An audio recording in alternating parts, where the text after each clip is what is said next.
Hi, welcome. I'm Meredith McCarthy. Nice to have you join me today on this Talk Time series. We talk about all sorts of things to do with hypnosis. So if you're keen to learn more about what hypnotherapy is and how we actually work with clients, then you've come to the right place.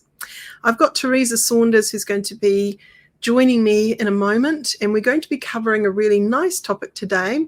What is the secret to unlocking your true potential, and how we use a humanistic approach, humanistic psychology in hypnotherapy practice.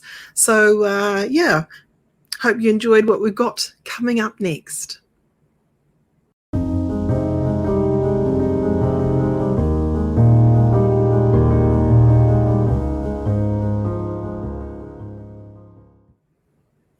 Hi Meredith, how are you this week? I'm good, thank you, Teresa. And what about yourself? I'm good, thank you. Nice sunny weather this week.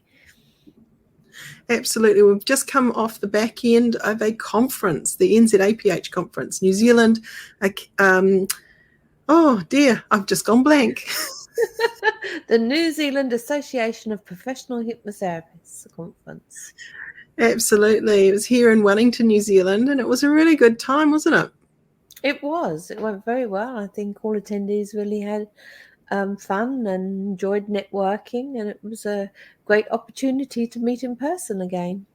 What I notice is when there's a presenter, they often come in presenting in their own way of how they work with a client. And it's kind of like anything. People have their own unique flavour, don't they, when they're working with their clients? For sure, they really do. And it's interesting at the conference to see people that work in their own unique way, but there's also a common thread as well of how they actually work.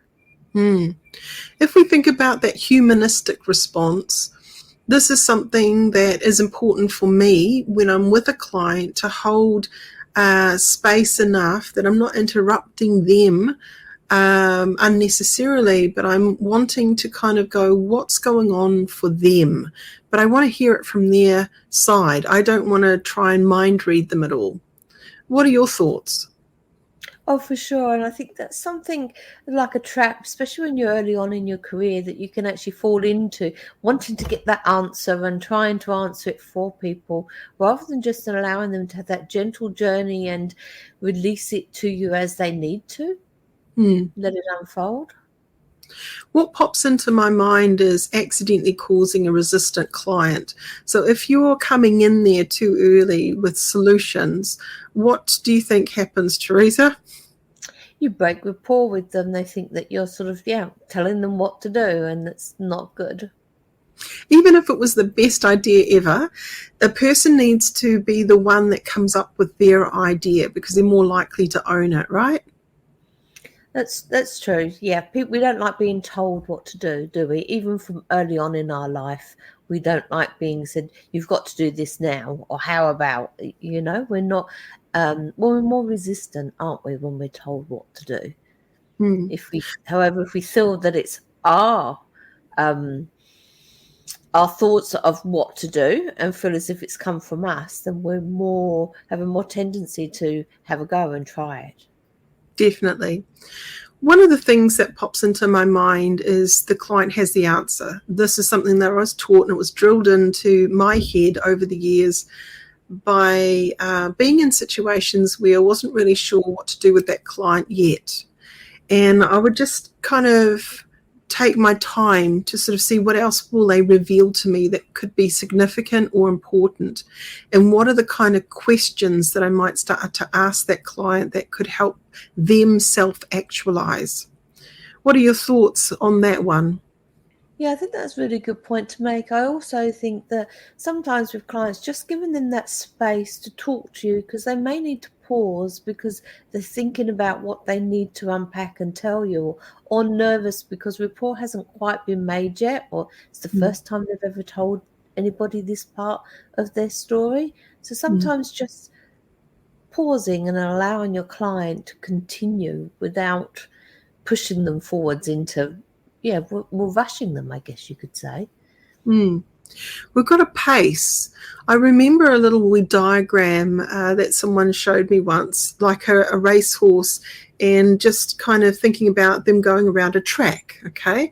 So if, for example, you're ahead of the horse rather than walking with the horse or behind the horse, that can change how the client might be feeling. So imagine the client's the horse and you are walking with the client, okay, or with the horse.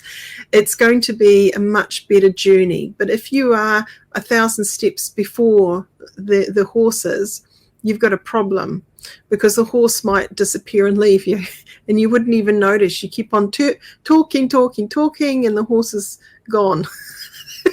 And it's not until you look back and go, oh, when did I lose the horse? This is true. And again, it's something I think with experience, that you learn to build. I think too, asking the right kind of question that isn't too leading. So when we're looking at a open-ended question versus a closed question, we have covered this a little bit in some of the Talk Time episodes, but I just want to talk about it again in that humanistic, client-centered approach. Open-ended questions are really important because if you go into closed questions or yes-no questions, you might be limiting the client in the way of what they feel they're allowed to express to you. Mm-hmm. If you ask an open-ended question, will you say, tell me about why you came in today? Rather than looking on their sheet that they've just written, I need help with stress and anxiety. Okay, that's nice, but why have you come in? What's really going on here? I know that you've got stress and anxiety, but if we start off with, so tell me about your stress or tell me about your anxiety, that's actually more pointed, right? So you're going to get a much more sort of potentially narrow piece of information. But if you go a little bit more global with your question, say, tell me about what's really brought you in today. Now the client's going to present whatever it is that's most important to them for you to understand about them, right? Yes, and I think you need to be careful as well a little bit with asking people, like, how does that make you feel, especially early on when you haven't made that rapport, because I refer back to Carl Rogers, one of the big founders of the humanistic or client-centered approach. If you actually give your client that time, and I am a true believer like you, that the client has the answers, but sometimes they might just need that time to be able to reveal the answers, and suddenly throwing on how does that make you feel can be quite sort of scary for people.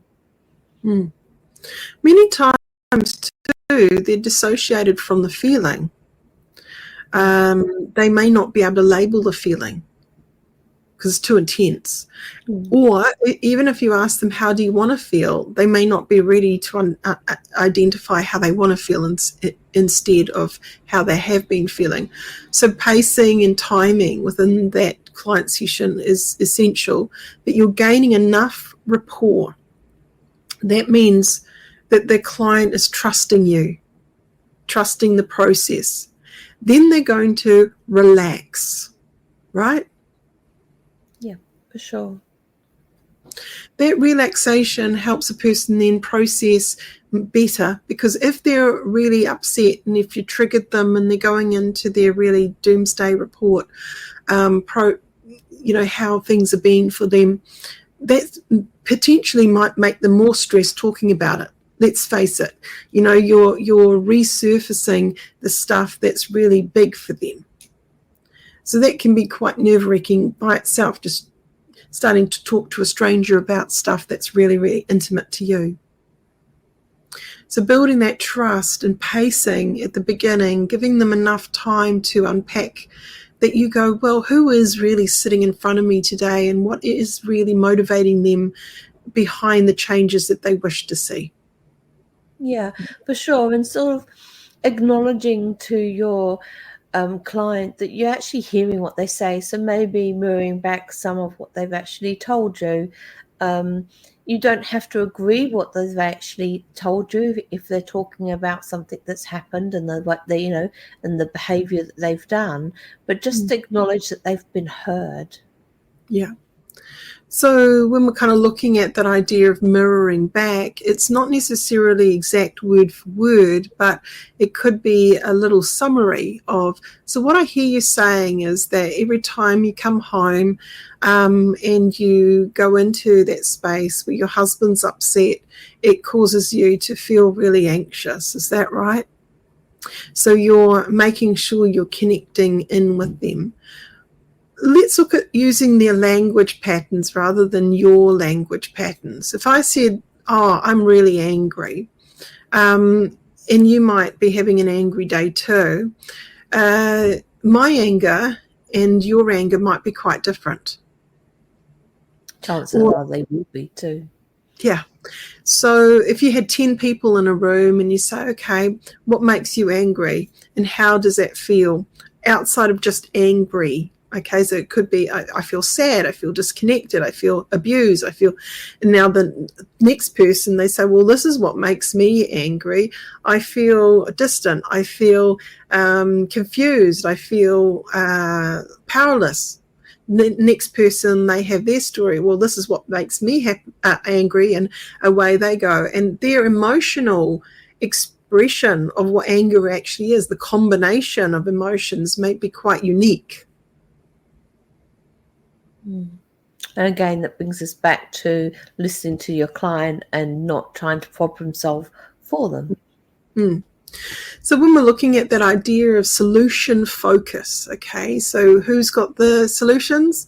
The client does. What is our job? Our job is to guide them through self-actualization. There's a part in hypnosis that you can ask their inner guide, that you can ask their higher self, you can ask their inner compass, whatever it is that you might term that part of them that knows the answer. So we can actually go to the subconscious, say, well, subconscious, you're the one running these programs. Is it okay for Mary today to let go of that old program? And you might get them to elicit a response either by nodding their head saying yes or no, or using idiomotor signals with their fingers. So there are many ways that you get the buy-in from the subconscious part that's in charge of the programs. We were watching a journey that one of our fellow hypnotherapists does with children called the magic carpet, and she gets the person to think about a guide, so someone there, and really at the end of the day the guide is the person, but it's just a dissociative way of kind of getting them to give themselves guidance. Wise one, wasn't it, that she called them? Yeah. The wise one, yeah. And it could become an owl, it could become a teddy bear, it could become an angel, it could become a gnome, it could be anything, but the child is in charge, or grandparent, the child is in charge of manifesting what that's going to be. Yeah. So you're not prescribing, oh, you see this teddy bear and it is you're going to be your guide. So we're getting away from prescribing how it's going to be and what it is as a guide. Because it really does make a difference, doesn't it, when the client actually comes up with those solutions and use what resonates with them to how much they take on board and how the issue resolves itself, because you've got that rapport and it's what they actually want. It's their solution. Yeah. So you can ask or elicit a beginning point. You can say, would it be okay if you had a guide to support you? So this is a question, okay? It's not an absolute, but it gives the client a chance to say no. But usually they say yes because they want support, right? So then you say, well, can you imagine what that guide's going to be like for you? Who's that guide going to be? And they will start to draw on their own creativity to bring that guide in. The guide might also have superpowers, be able to help that person. But again, if you're a hypnotherapist and you're saying, would it be okay if that guide had superpowers? So you can bring in some of these assets or ideas, but the client needs to have the buy-in. Yeah. And for children, a good one is having a big superpowers are going to be. So, you can ask, so what's going to, what kind of superpowers do you need your guide to have? Then the client's involved. The client is going to come up with those things. Have you got any questions for me, Teresa, about what we're covering today? Unlocking your humanistic approach. Okay, so if a client came into you and was really nervous, you could see that they were quite resistant to, they wanted to be there, but you could feel that they're quite resistant about moving forwards. What would you suggest for people would be the best way to actually shift that and flip that emotion so that, you can get that humanistic approach and you can start unlocking their true potential? Because obviously if they're resistant, they're not going to be possibly in rapport with you or ready to move forwards. Yeah. First of all, the white elephant in the room, that's saying that you actually want to start talking about the things that otherwise you would avoid. You say, look, what do you think about, let's say it's a smoker. So we'll bring in a case study. So let's say it's a smoker, and the smoker's been told by their GP that they need to stop smoking, otherwise they can't have the operation they need. So that client doesn't want to quit smoking, but they need the operation. So they kind of need to, but they're not really in that headspace. But let's say the GP has said, look, how about you try hypnotherapy? I've heard that that's really good for people to switch their mindset, and it might help you to quit smoking. And the person's kind of feeling grumpy at this point, not really feeling too involved in it, but a bit desperate. So there's some mixed messages, mixed feelings going on for the client. So they make the appointment begrudgingly. They would rather not have to, but there they are. They've turned up, and you sense, that they're not too ready to quit. So you might say, so what brings you in today? And they start to share, well, hey, I'm only in here because I've been forced to. You go, okay, there's that first little red flag that maybe this client isn't quite there yet. So you're hunting, you're looking out for that slight resistance language and the yes but and the justification of why they feel they can't ever change or any of that stuff. So there's a lot of resistance language that you're starting to hear in their story. What is important, though, is to get them to flip into thinking, well, if you were to change, what would that be like? Now, the person may not have fully contemplated this, but looking at the pros and cons and helping a person to discover the pros and cons of change can be extremely useful for a resistant client. But that's about you asking a lot of open-ended questions and mirroring back without judgment. So you're watching your tone, you're being potentially really curious. So the person feels that they can start to say whatever they need to without that judgment coming back at them. So if you say, well, yes, but what if you were to be able to change successfully, what would that be like? Now, that could be too harsh for a resistant client. So I might soften off my approach to say, okay, I can understand that. What do you think it would be like if you were able to change? So I might change my tone, my pace, into a very gentle tone and pace. And it allows the person to feel safer to explore the possibilities. However, if we're using yes but language to them, challenging them too much, that might cause resistance. Yeah. The open-ended questions move a person to the self-actualization. Yeah. Did that answer the question? Yes, did thank you. Yep. Can you recall any really difficult clients that you've actually had when they've come into you? The trouble that you've had making that shift. Yeah. I had a woman years ago, and she came in. She really needed to quit smoking.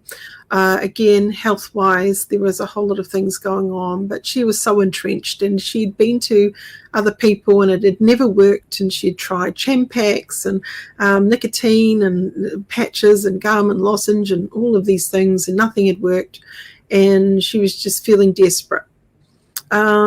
But she was also in that point where, oh, well, if I don't quit, well, it is what it is. I cannot recall exactly. There was something that was extremely important for her about quitting. Like there was something big. It was too many years ago to remember exactly her motivation.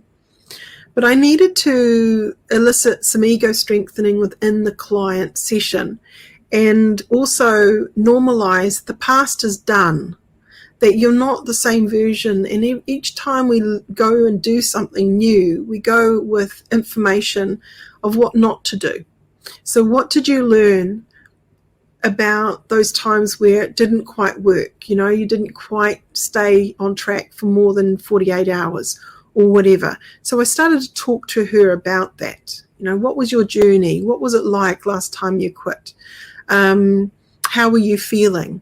Did you make peace with it? That kind of thing. So I'm curious about how that person really, how optimistic they were to begin with, or how pessimistic they were, whether they believed it was going to be easy or hard.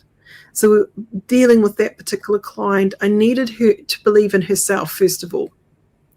And it's not about me having the magic strategy. It's about her going away feeling that she has the strength to do this. So how do I get her to believe in herself? Now, she was quite stubborn, and I utilized this fact. I said, interesting that you say you're very stubborn. She also used another word. I've got an addictive personality. So I said, well, what if you were addicted to looking after yourself and you got really stubborn about that? Yeah. So I'm inviting a real pattern interrupt by asking that question of possibility.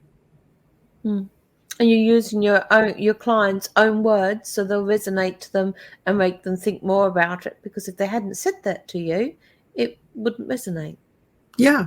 So what if you could use those two things that in the past were negative in a positive way? This begins to create a catalyst of potential change. So they can't use the same story of, I guess, that story that's got them trapped.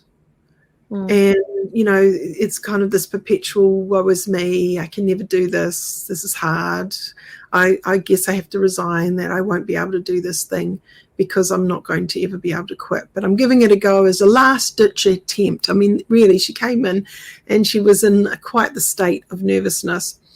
And you've got to be careful, again, of keeping that rapport, keeping the pace with the client, and knowing when you have little tiny opportunities to get in there and ask great questions. Yeah. And she quit, by the way. So, and she stayed quit. So that was really cool. We did a follow-up.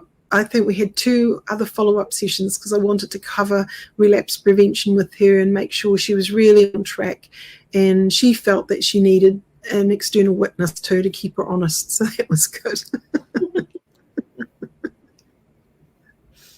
But again, it's what you were listening to, what she actually wanted. So, you know, you got that rapport and you're using that humanistic approach.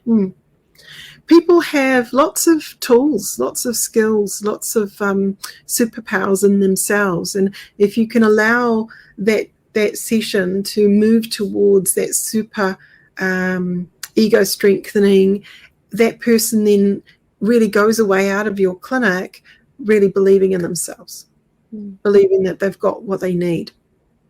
The question is, they need to work out what they need. For sure. So I'm hoping that, listeners have got some good insights and takeaways from you today. If you've enjoyed today's session and it's given you a bit of a taster and you want to learn more, then please go along to Meredith School website, nzach.ac.nz, and check out for more. Also remember to like, subscribe and share for weekly updates. Do you have anything else to sort of share with the viewers today, Meredith? Not really. I guess be curious. Just, keeping that curiosity, pace with your client, and know that the client has the answers. These 3 things are really important, where you can help that person feel strong enough to make whatever changes it is that they need to make. And I can assure you, it may sound scary for now, but if you actually enroll within the school, then Meredith will be there step by step to help walk you through that, so that when you come out at the end of it, you have a wonderful diploma and you also have the skill sets to be able to set up business, work with clients in confidence. It's available online too, so you don't have to be here in New Zealand to do it. We have a series like 48 sessions that are 2.5 hours every week, and we go through the different modules, and you get a chance to break away and work with people in that space, and it is a place of learning and questions and inquiry, practice. There's lots of information in the background too on the portal, the learning portal, which you can sort of drill down, recommended reading and so on. So look, we're here to support people too, and we do have the mentorship program available if people have already qualified and are a little bit not sure how to build up their business. This is another part of what I do offer people. So if that's one of you out there that want to build your business stronger, have a look at the mentorship package that I offer too. Yeah, so thank you, everyone, and thank you, Teresa, for joining me again today for another talk time. And we'll see you next week. And if there are any questions that you'd like to ask us, please feel free to put those in the comments below, and we'll do our best to get back to people. And if there's any topics you'd like us to cover, that can be something that you can put in the comments. So just visiting our website, finding more information online about that, all the drill down on what's on the modules is all on the website. So there's nothing hidden there. So you can find out more that way. So thank you, Teresa. Thanks, Meredith. Bye, everybody. Have a good week. Bye.